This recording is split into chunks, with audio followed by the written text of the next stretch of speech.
Olá, acadêmicos do curso de Pedagogia. Chegamos na reta final da disciplina de Educação Ambiental e Cidadania. Essa é uma breve revisão, para a prova. Eu pontuei os assuntos mais importantes e aqueles que vão cair na prova, que vocês podem dar uma maior ênfase aí no estudo de vocês, ok? Iniciando com a política de educação ambiental, Então, a política ela foi instituída pela Lei 9.795 de 1999 e ela traz conceitos importantes que subsidiam a nossa prática do dia a dia, E um dos conceitos é o que entende-se, o que a partir dessa lei entende-se por educação ambiental. Lembrando que a educação ambiental ela nasce da luta dos movimentos ecológicos e ela vem sendo construída ao decorrer do tempo.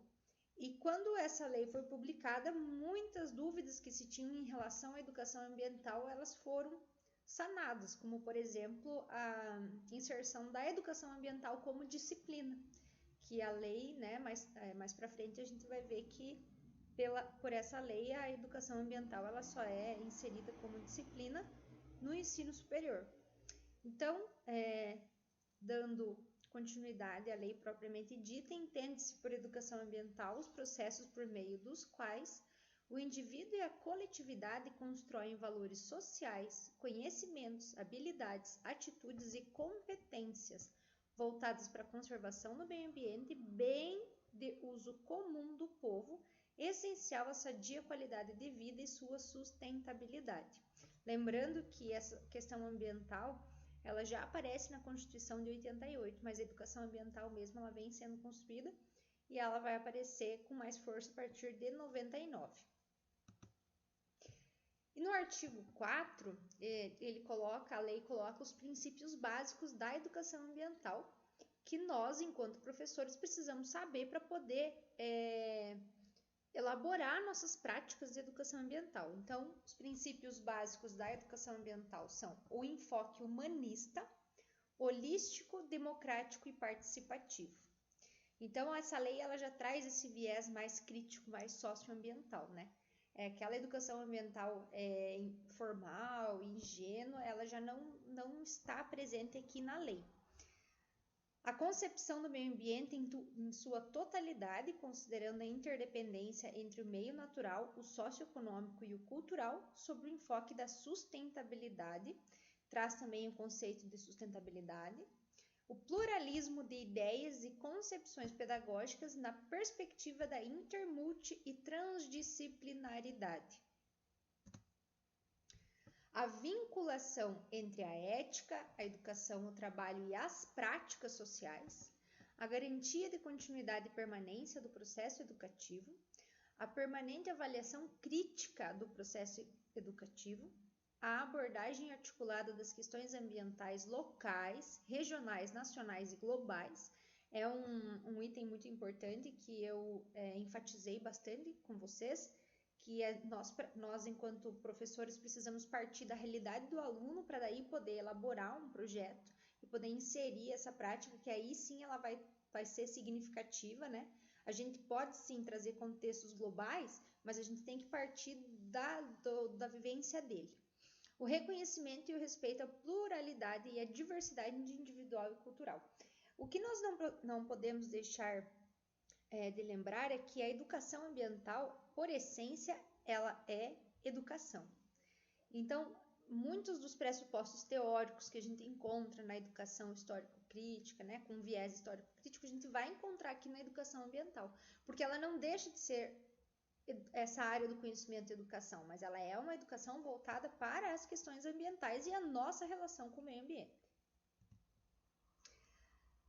Entende-se, então, por educação ambiental na educação escolar, e aí, moçada, precisa ficar bem claro que a educação escolar se trata da educação ambiental no ensino formal,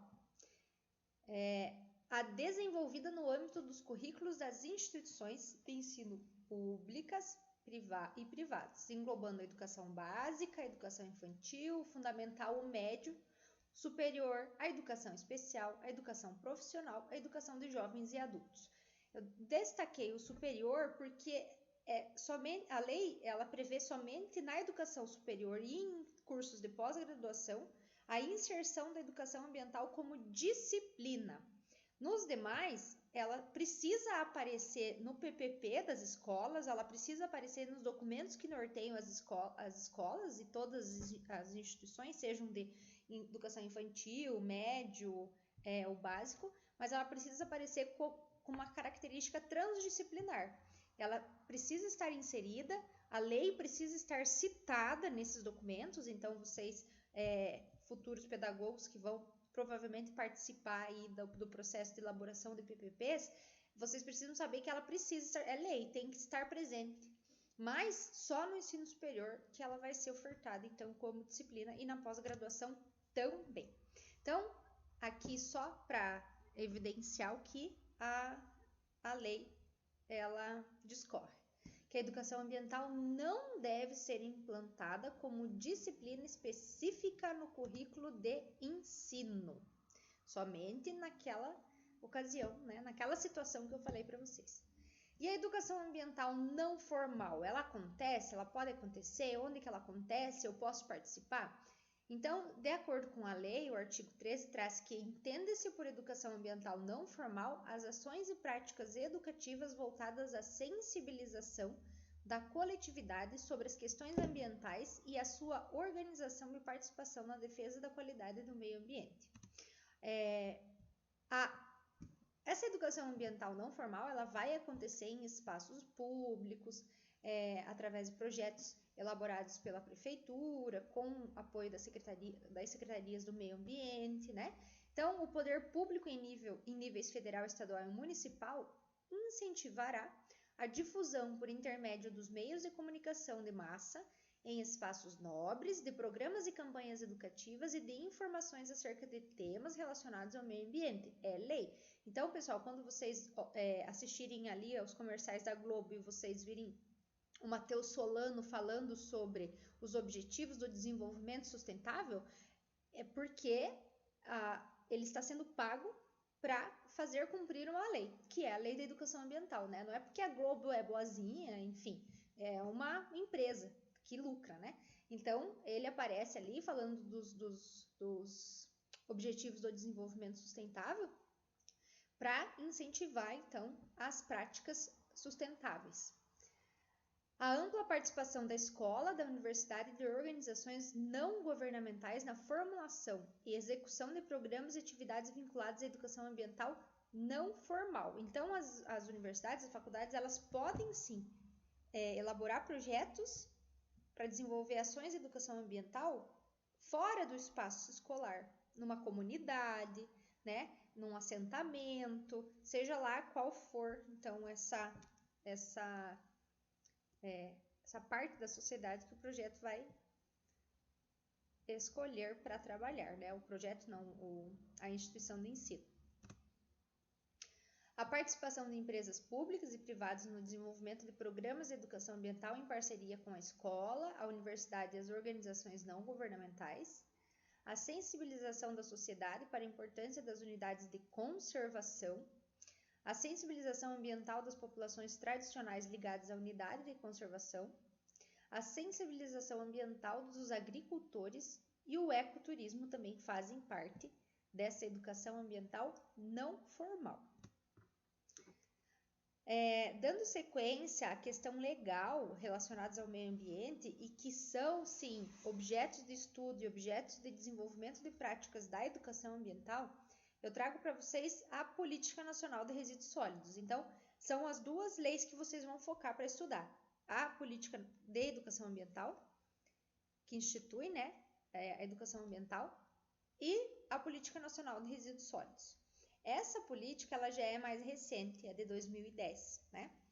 Então, com o objetivo de promover a gestão dos resíduos sólidos, foi promulgada a Lei 12.305 em 2 de agosto de 2010. A qual instituiu a Política Nacional de Resíduos Sólidos. Nós já discutimos em outras ocasiões, né, no nosso espaço de sala de aula virtual, essa questão dos municípios eles estarem mais organizados com relação à sua gestão, a gestão dos resíduos sólidos, mas isso só aconteceu a partir da publicação dessa lei. Então, essas leis, elas são importantes porque sim, elas podem e elas têm como objetivo, quando elas, né, são cumpridas e quando a população e o poder público fazem acontecer, de melhorias, tanto para nossa vida, para o meio ambiente, enfim. Segundo Halber, e aí esse Halber é um dos artigos que está lá para vocês lerem, com a sanção da Política Nacional de Resíduos Sólidos, o Brasil passa a ter um marco regulatório na área dos resíduos sólidos, trazendo alento e respaldo à luta pela sustentabilidade, prevendo mecanismos para o maior equilíbrio entre o desenvolvimento social, econômico e ambiental. A Política Nacional de Resíduos Sólidos, pessoal, ela é dividida em 3 títulos. Então, o primeiro título vai trazer as disposições gerais e é subdividido em 2 capítulos. O segundo título vai trazer da Política Nacional de Resíduos Sólidos e é subdividido em 3 capítulos. E o título 3 traz das diretrizes aplicáveis aos resíduos sólidos e é subdividido em 5 capítulos. E aí eu pontuo aqui para vocês uma das questões mais importantes. Não, a lei é importante numa forma geral, mas essa questão que nós temos que trabalhar com a população, é nosso dever, né, enquanto educadores. Por quê? Porque a logística reversa, ela vai depender do consumidor para ela poder acontecer. Se o consumidor ele não se conscientizar que tem materiais que pela lei devem ser devolvidos para a loja, depois da loja, né, para o fabricante, que o fabricante ele tem a responsabilidade em destinar de forma correta aquele resíduo, não vai adiantar nada essa logística reversa existir, né? Então nós dependemos dos consumidores. Então o artigo 3 do capítulo, o artigo 33 do capítulo 3 traz a logística reversa da seguinte maneira: são obrigados a estruturar e implementar sistemas de logística reversa mediante retorno dos produtos após o uso pelo consumidor, de forma independente do serviço público de limpeza urbana e de manejo dos resíduos sólidos. Os fabricantes, importadores, distribuidores e comerciantes de agrotóxicos. Dos agrotóxicos já havia, então, esse retorno ele já é regulamentado e o agricultor já fazia isso. E a política ela veio então para trazer mais força a essa devolutiva desse material, né? Além dos agrotóxicos, pilhas e baterias, pneus, óleos lubrificantes e seus resíduos e embalagens também fazem parte da logística reversa.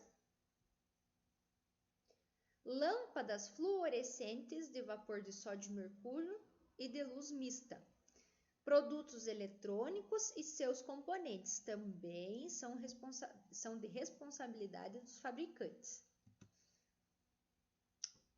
E, de acordo com a Política Nacional de Resíduos Sólidos, os consumidores deverão efetuar a devolução após o uso ao comerciante ou distribuidor do produto e das embalagens a que se refere, então, os incisos 1 ao 5º do capítulo que eu li para vocês anteriormente. E de outros produtos ou embalagens objeto da logística reversa na forma desse artigo. Então, pessoal, a lei ainda fala que o poder público municipal ou estadual, ele pode instituir a sua própria política e inserir mais produtos que entrem na logística reversa, mas aí vai depender, né, da legislação municipal ou estadual, certo?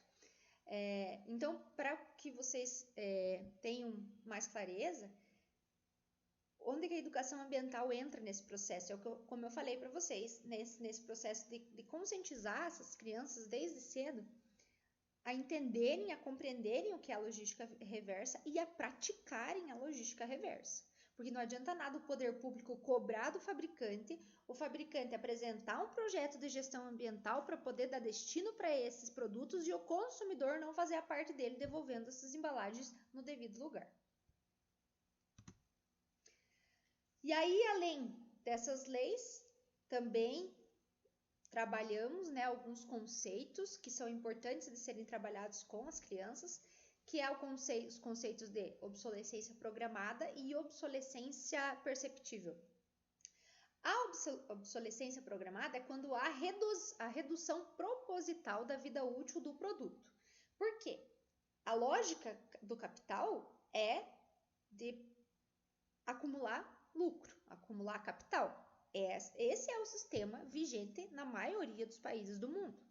É o sistema do Brasil também. Então, o que acontece? Há alguma lógica que o fabricante produza um produto que vai durar a vida inteira e que a pessoa não precisa trocar ele? Não há essa lógica. Por isso, esses produtos eles têm uma vida útil, para que estrague e a pessoa vá lá e compre novamente. E a obsolescência perceptível, ela tem muito a ver com o avanço tecnológico, com a moda, né? Então, o produto ele ainda funciona, mas ele foi lançado um melhor. E aí a gente é bombardeado diariamente por propagandas, e hoje em dia o Instagram também está muito forte nessa questão, de fazer com que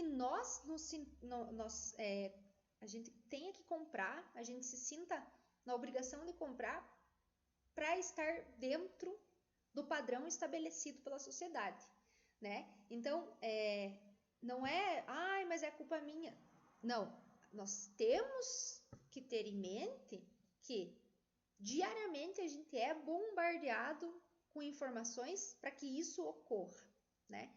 Então, a partir do momento que eu consigo perceber essas armadilhas que estão principalmente presentes nas redes sociais hoje, eu consigo passar por cima sem afetar o meu emocional. Porque as propagandas, elas têm exatamente essa intenção de afetar o emocional da pessoa para que ela se sinta na obrigação de comprar e vai e compra, né? Então, essas duas charges trazem o que é a tradução da obsolescência perceptível, né? Eu falei, esse iPod novo tem mais de 1000 funções e um monte ali, né?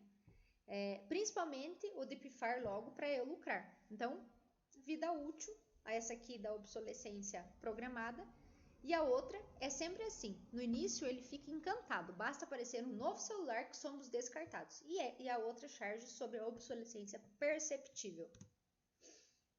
Educação ambiental e educação do campo são duas áreas do conhecimento que têm as origens nas mesmas bases teóricas e também foram construídas a partir das lutas de movimentos sociais. Então, são duas áreas que se aproximam muito. A educação do campo, ela também prega sustentabilidade, ela prega o empoderamento das famílias, dos pequenos agricultores, a soberania alimentar, que a educação ambiental também vai trabalhar sobre isso. Então, essas duas áreas se aproximam demais. E nós aqui temos esse contexto, né? Também do campo. A gente vai ter alunos da cidade, mas a gente vai ter sempre alunos do campo, né? Então, a gente precisa conhecer para poder também aproximar as nossas ações, os nossos projetos para os dois mundos, né? Com esses objetivos, de atingir aquelas crianças. A educação ambiental, ela é complexa, é uma dimensão da educação e é caracterizada por uma grande diversidade de teorias e práticas e que, portanto, não pode ser entendida no singular, né? Assim como a educação do campo, né?